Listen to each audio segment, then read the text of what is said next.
오늘은 여러분들 인터넷 수능입니다. 시험 범위에 해당되는 건데 인터넷 수능 A형 현대시 파트 수업 진행하도록 하겠습니다.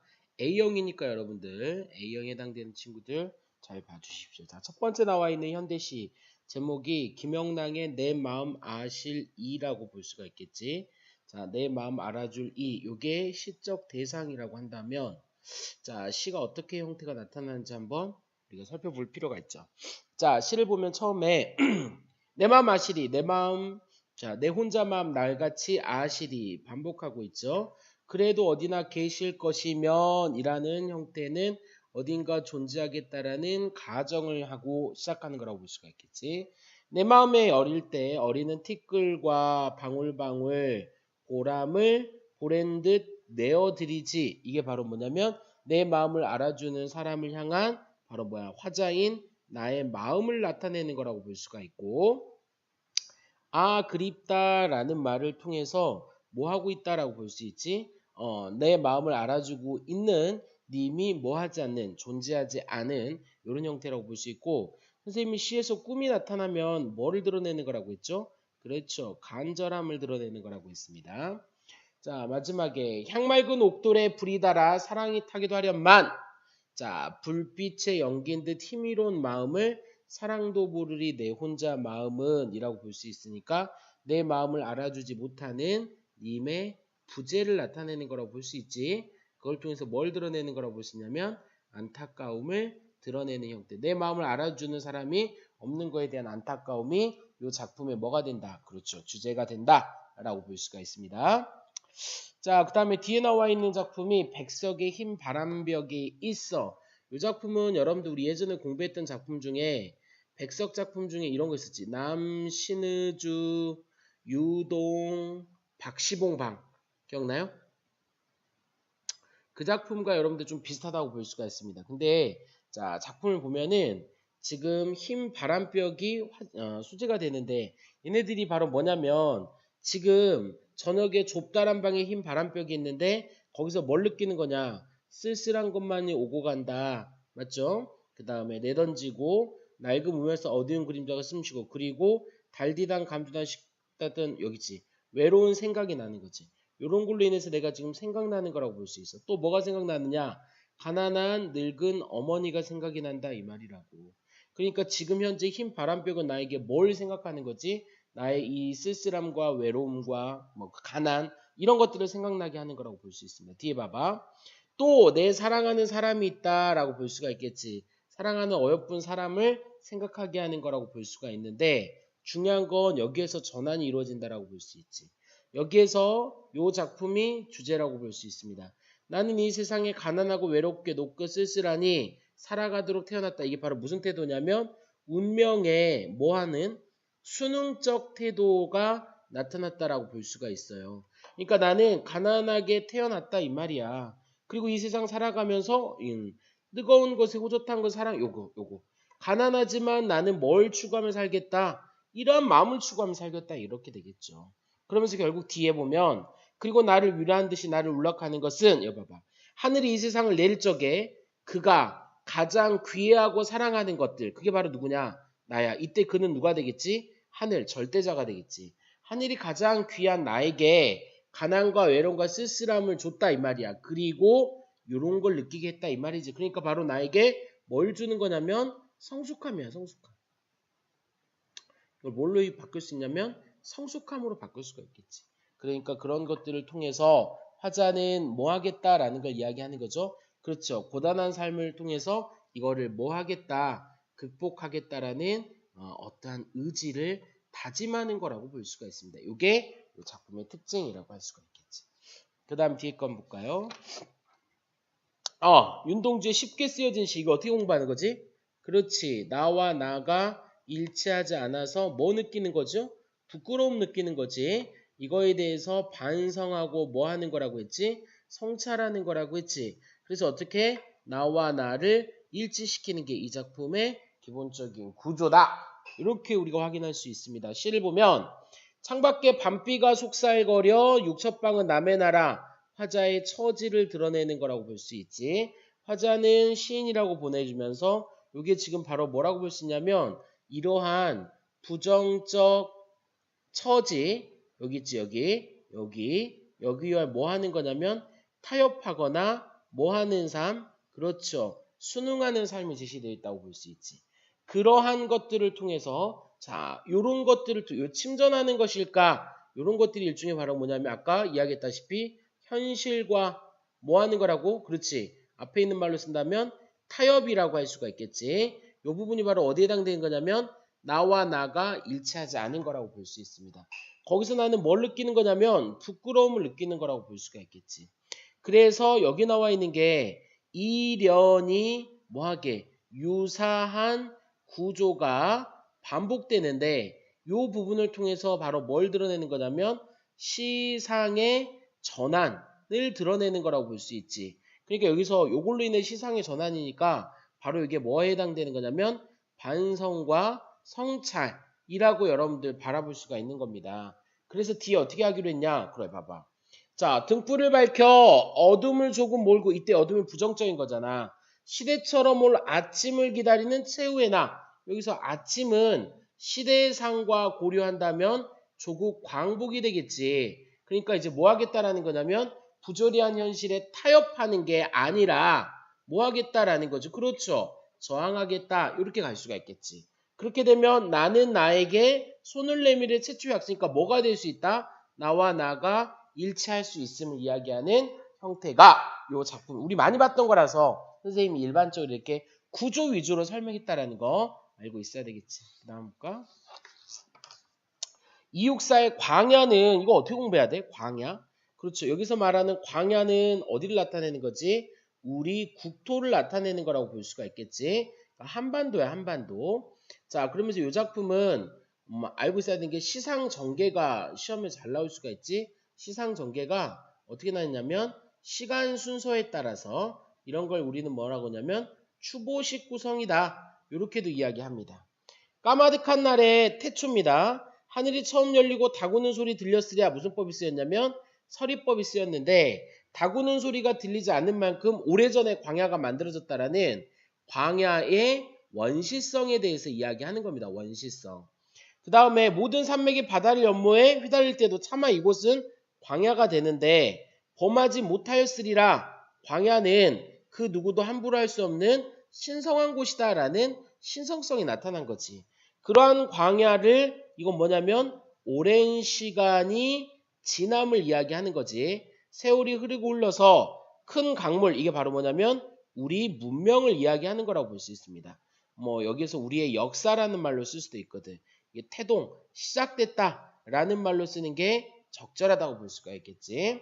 근데 뒤에 보면은 지금 그러니까 여러분들 앞에 부분에 여기서부터 여기까지는 뭘 나타내는 거냐면 광야의 과거의 속성에 대해서 나타나는 거지. 그리고 뒤에 보면은 지금이니까 얘는 뭐가 되겠어? 현재 광야의 상황은 어때? 눈 내린다라고 돼 있지.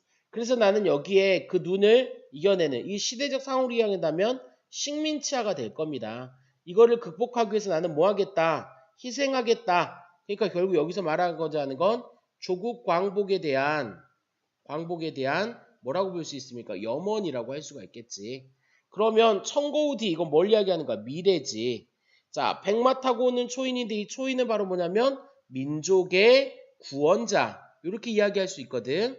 이게 있어서 목놓아 부르게 하리라. 뭐를? 이 노래를 부르게 하겠다라는 건 조국 광복에 대한 뭘 이야기하는 거지? 그렇죠. 확신을 이야기하는 거라고 볼 수가 있습니다. 이게 바로 뭐냐면 저항의지를 노래하는 이육사의 시의 특징이라고 할 수가 있습니다. 광야였어요.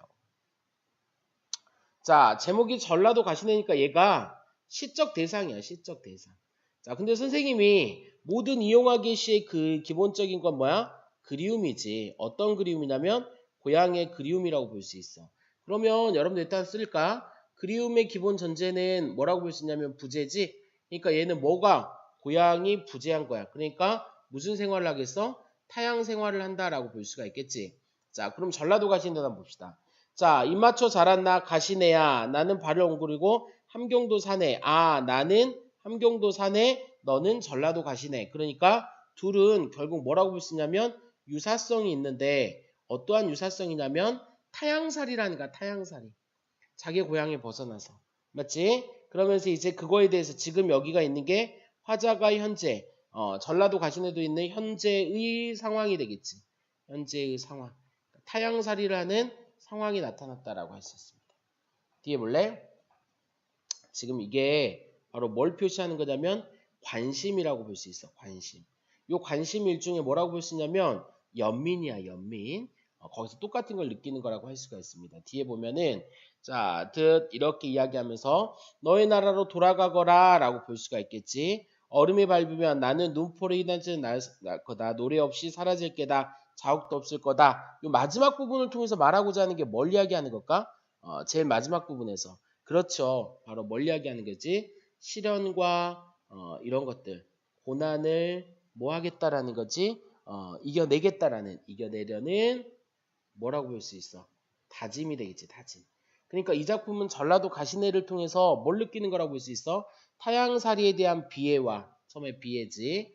그 다음에 거기에 대한 뭐야? 연민과. 그 다음에 뭐가 나와 있어? 그거를 또 이겨내고자 하는 뭐라고 했어요? 다짐까지를 이야기하는 게 이 이용학의 전라도 가시네라는 시가 되는 겁니다. 쉽죠? 오케이. 그 다음 가자. 그 다음 시는 뭐지?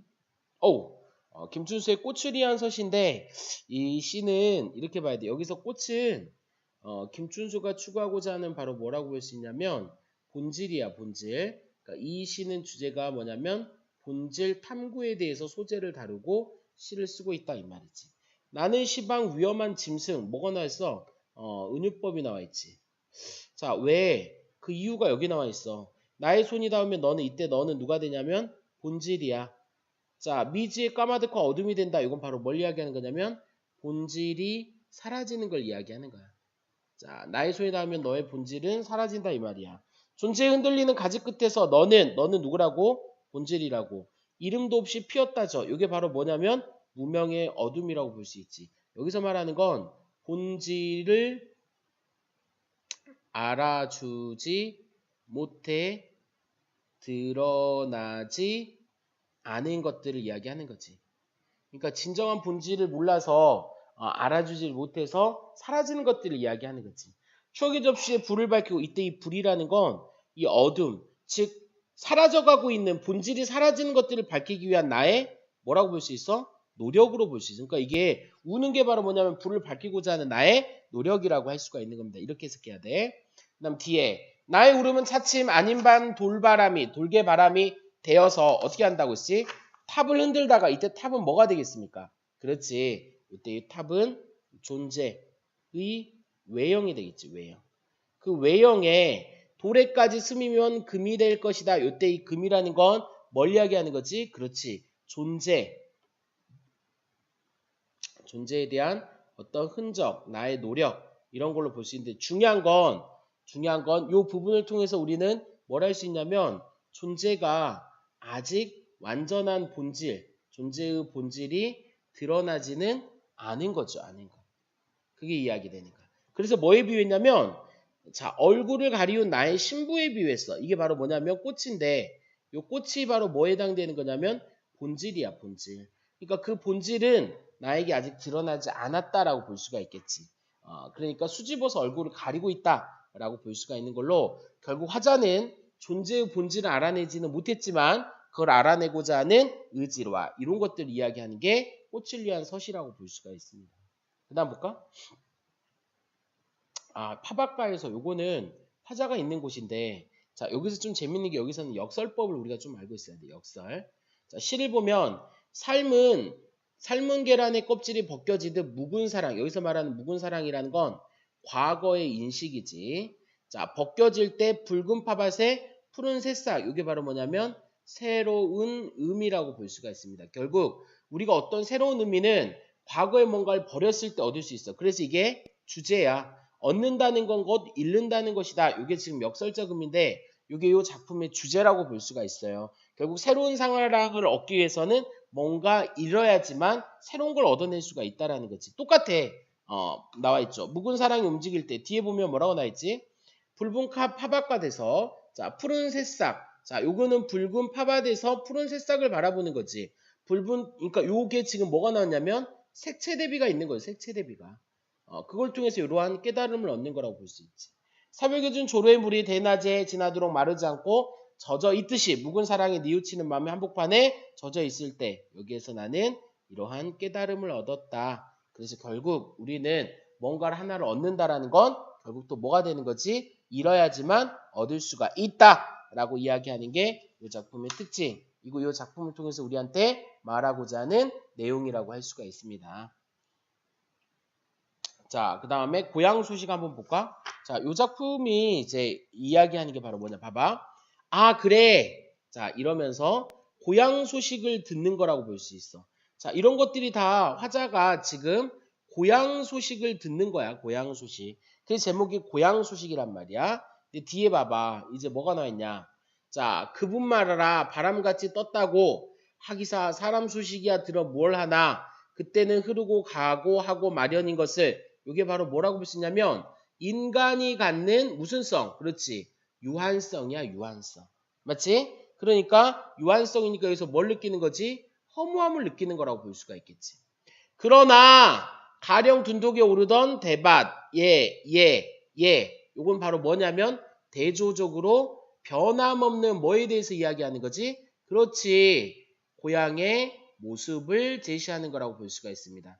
그러니까 인간은 유한함으로 인해서 다 사라지고 없어졌지만 고향의 모습은 뭐한다? 변함없습니다. 그러니까 여기에서는 화자에게 뭘 주지만 슬픔을 주지만 또 한편으로 여기서는 화자가 고향 소식을 들으면서 뭘 느낀다? 오케이, 위안을 느낀다 라고 보는 게 이 박제삼의 고향 소식을 쉽게 이해하는 방법이라고 할 수가 있습니다. 그렇게 어렵지 않죠? 선생님 여러분들 충분히 할 수 있을 것 같아. 그 다음에 고운의 성묘는 이 작품은 여러분들 A형, B형 지금 둘 다 공통으로 나타난 작품이라고 볼 수 있는데 그렇게 어렵게 가진 않고 여기서 이제 아버지인데 아버지는 지금 뭐 한 거냐면 남과 북을 왔다 갔다 다닌 분이라고 볼 수가 있어. 근데 지금은 어떤 상태냐면 남북이 분단된 상태라고 볼 수가 있겠지. 그래서 이 시에서 보면 뭐라고 나있냐면 아버지 통일이 되면은 또다시 이 땅에 태어나서 깨끗한 소금 장수가 돼서 소금을 팔아주세요 라는 건 바로 뭘 이야기하는 거냐면 통일에 대한 염원을 이야기하는 거야. 그걸 누구를 통해서 드러내는 거라고 볼 수 있냐면 아버지를 통해서 드러내는 거라고 볼 수 있어. 과거에 아버지는 어떤 사람이니까 남과 북을 모두 다 다녔던 그런 사람이니까 그러한 아버지와 같은 삶이 이 땅에서 다시 펼쳐질 수 있기를 소망하는 형태라고 할 수가 있는 겁니다. 괜찮죠? 다음 갈까? 자, 요거 봐, 봄. 봄은 뭘 상징하겠어? 그렇지. 우리가 바라는 어떠한 소망이라고도 볼 수 있고, 시대적 상황으로 본다면 어떠한 민주주의로도 볼 수 있고, 뭐 자유와 행복으로도 볼 수가 있습니다. 근데 이제 한번 보면은 기다리지 않아도 기다림마저 하는 너, 아하, 무슨 법이냐면 봄을 너라고 해놨으니까 의인법이 쓰였지. 그 다음에 온다라는 곳에 있으니까 뭐가 담겨지냐면 확신이 담겨져 있다라고 볼 수가 있겠지. 이때 이 너는 어때? 기웃거리다가 좀 놀고 있다가 지금 누가 다급한 사연을 듣고 바람이 가가지고 깨우면 눈 비비고 웃는데 어떻게 오느냐? 더디게 온다 이 말이야. 하지만 마침내 올 것이다. 뭘 담겨져 있지? 그렇지. 확신이라고 볼 수가 있겠지. 자, 너는 눈부셔 일어나 맞이할 수가 없는 게 바로 너가 어떠한 찬란하고 그 다음에 소중하다라는 걸 드러내는 거야. 나에게 있어. 뒤에 봐. 자, 입을 열어 외치지만 소리는 굳어. 나는 아무 말도 말 수가 없어. 이기고 돌아온 사람아. 누구한테 이기고 돌아온 거지? 겨울을 극복하고 반드시 뭐가 올 것이다? 봄이 올 것이다 라는 화자의 소망과 확신을 노래하는 게 이 작품이라고 할 수가 있겠죠. 어때? 괜찮은 것 같아요? 좋습니다. 그 다음 갑시다. 자, 요시 한번 볼까? 요시. 누가 하늘을 보았다 하는가 잡아봐. 자, 신동엽이야. 신동엽은 무슨 시 쓴 거죠? 그렇죠. 참여시인이라고 볼 수 있지. 자, 시를 보면은 누가 하늘을 보았다 하는가? 누가 하늘을 보았다 하는가? 누가 구름 한 송이 없는 맑은 하늘을 보았다 하는가? 라고 물어봤어. 네가 본 건 먹구름. 그걸 하늘로 알고 살았다. 그럼 이때 먹구름이 바로 뭘 이야기하는 거야? 부조리함이나 부정적 현실을 이야기하는 거지. 네가 본 건 새항아리. 이렇게 됐겠지. 그러니까 화자는 현실의 상황을 부정적으로 인식하고 있다 이 말이야. 그렇기 때문에 우리는 뭐 해야 된다라는 거지? 닦고 찢어야 된다라고 볼 수가 있겠지. 그 부조리함을. 그 뒤에 보면은 자, 아침 저녁에 구름을 닦고 이렇게 해서 알려라. 아침 저녁에 찢고 이렇게 해라. 연민을 알리라. 이렇게 이야기하고 있습니다. 엄숙한 세상을 서럽게 눈물 흘려. 뒤에 뭐라고 나와있지? 살아가리라. 뭐야? 의지를 알아 이야기하는 거지. 누가 하늘을 보았다는가? 누가 구름 한 점 없는 맑은 하늘을 보았다 하는가? 처음 부분이 다시 한 번 더 반복되는 걸로 볼 수가 있겠지. 그러면서 뭘 이야기하는 거지? 이렇게 살겠다라는 화자의 의지라고 볼 수가 있겠지. 그러니까 결국 이 작품은 부조리함에 대해서 뭐 하는 거지? 그렇지. 맞서 싸워서 깨끗하게 만들겠다라는 화자의 의지를 다짐하는 거죠. 이렇게. 일어나라 풀아 요 시 한번 볼까요? 풀은 뭘 상징하지? 오케이 민중이지. 그럼 해석하면 뭐야? 인중한테 일어나라 라고 이야기합니다. 자 결국 여기서 이제 민중이 뭐가 되는 거냐? 일어나라 풀아 반복해놨지. 땅 위에 걸음이랑 걸음 다 모아 걸음송이 끌어서 쭉 뿌리자. 이제 부는 바람들 전혀 너희 숨소리 지나온 것들. 자 전부 숨소리 지나온 것들. 이제 꿈꾸는 꿈들 뒤에 봐. 자, 전부 쭉 하는 파도, 뭐, 뒤에 보면은 이 바람, 이런 것들 다 우리는 이겨내고, 이제 뭐 해야 된다? 일어나야 된다라고 이야기하는 거라고 볼 수가 있겠지. 그러니까 화자는 결국 뭘 이야기하는 거냐면, 시련과, 오케이, 고난을 뭐하게, 극복하기를 바라는 거라고 볼 수 있는데, 비슷한 유형의 작품이 뭐가 있습니까? 풀이라는 김수영의 작품이 있겠지. 비슷한 맥락에서 만들어진 작품으로서 바로 역사의 주인공은 누가 돼야 된다? 우리 민중이 돼야 된다라는 걸 이야기하는 형태의 시라고 볼 수가 있죠. 볼까요? 자, 요 등산, 요 예전에도 많이 나왔던 건데 한번 봅시다. 지금 산에 오르는 건데 자이를 타고 오른다. 흔들리는 생애의 중량. 이게 지금 뭘 이야기하는 거냐면 그렇지. 우리 인생이라는 게 흔들리는 삶이라는 거지. 바로 뭐 하는 것 때문에 그러냐면 어떠한 유혹 때문에 흔들릴 수밖에 없다 이 말이야. 그게 흔들린다라고 이야기해놨지. 그러면서 봐봐. 암벽을 더듬다. 빛을 찾아서 조금씩 움직인다. 이런 것들을 더듬는다. 이게 바로 뭘 이야기하는 거냐면 내가 뭔가 빛을 찾기 위한 바로 뭐라고 볼 수 있어? 노력이라고 할 수 있겠지. 이게 우리가 등산을 하는 이유인데 이때 빛은 뭐냐? 우리가 추구하고자 하는 어떠한 진리를 이야기하는 거라고 보세요. 진리. 이렇게. 자, 그러면서 봐봐. 함부로 올라가지 않는다. 함부로 내려오지 않는다. 벼랑 끝에 별. 피는 꽃이나 이슬이나 세상의 모든 것들은 다 내 것이 아니야. 다만 뭐 가까이 할 수 있을 뿐이다. 라고 볼 수가 있으니까 진리를 대하는 화자의 태도가 담겨져 있다라고 볼 수가 있습니다. 그러면서 우리는 뭐라고 볼 수 있어? 조심스럽게 더듬으면서 가까이 접근해. 행복이라든가 불행 같은 건 생각지 않아. 이게 바로 뭘 이야기하는 거냐면 세속적인 유혹이야. 세속적인 유혹은 생각하지 않고 오로지 뭘 향해? 진리를 향해서 조금씩 다가간다라고 볼 수가 있겠지. 자, 발붙일 꽃을 찾아서 풀밭을 못 달리면서 다만, 그러니까 여기 지금 어떤 거냐면 힘든 상황이야. 절박함 속에서도 뭐 하는 거야? 가까이 다가갈 뿐이다. 라는 건 바로 여기서는 절박함을 상황이지만 진리를 추구하고자 하는 모습을 드러낸 거라고 볼 수가 있는 겁니다. 어때? 괜찮은 거 같죠? 그 다음 뒤에 거 합시다. 김광규의 대장간 유혹이죠. 얼마 안 남았습니다, 여러분들. 자, 요거 우리가 한번 살펴볼 필요가 있죠. 여기 지금 이제 마지막 작품에 해당되는 건데, 대장간의 유혹이야, 대장간. 잘 봐봐. 제 손으로 만들지 않고 한꺼번에 싸서 만든 망가버리는 플라스틱처럼 늙어질 때, 이게 바로 뭘 이야기하는 거냐? 대장간과 상반되는 걸로써, 이게 바로 이제 뭐냐면, 대량 생산, 대량화지, 대량화. 그 다음에 기계화. 뭐 이런 걸로 인해서 만들어지는 것들이라고 볼 수가 있겠지. 나는 당장 뛰어내리고 싶다라는 거 뭘 이야기하는 거냐면 거부감이야. 뭐에 대한 이러한 산업화의 결과에 대한 거부 반응이라고 볼 수가 있겠지. 현대 아파트가 들어서면 사라진 홍도 사거리에서 털보네 대장간을 찾아가고 싶다라는 건 소망이야. 그러니까 이건 바로 뭐냐면 인간적인 삶의 가치가 있는 곳이라고 볼 수가 있겠지. 그곳에서는 어때? 이런 것들 인간적인 노력 위에서 만들어졌다라고 볼 수가 있습니다. 뒤에 봐봐. 땀 흘리며 두들겨 하나씩 만들어낸 여기에는 바로 뭐가 있다라는 거냐면 정성이 있다라는 거지. 대장간에서 만들어내는 것들을. 근데 지금까지 살아온 인생이 온통 부끄럽다고 지구새 옷을 나락한 내리는 느껴질 때 그러니까 바로 뭐냐면 이게 현대적 삶에 대한 뭐라고 볼 수 있냐? 반성이라고 볼 수가 있습니다. 반성.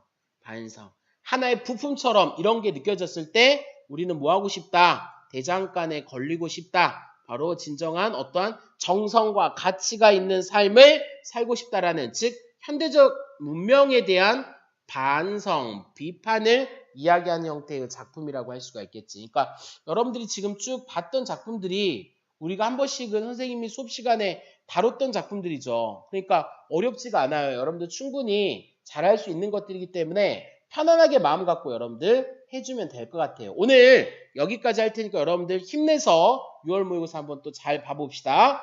힘내시다 여러분들.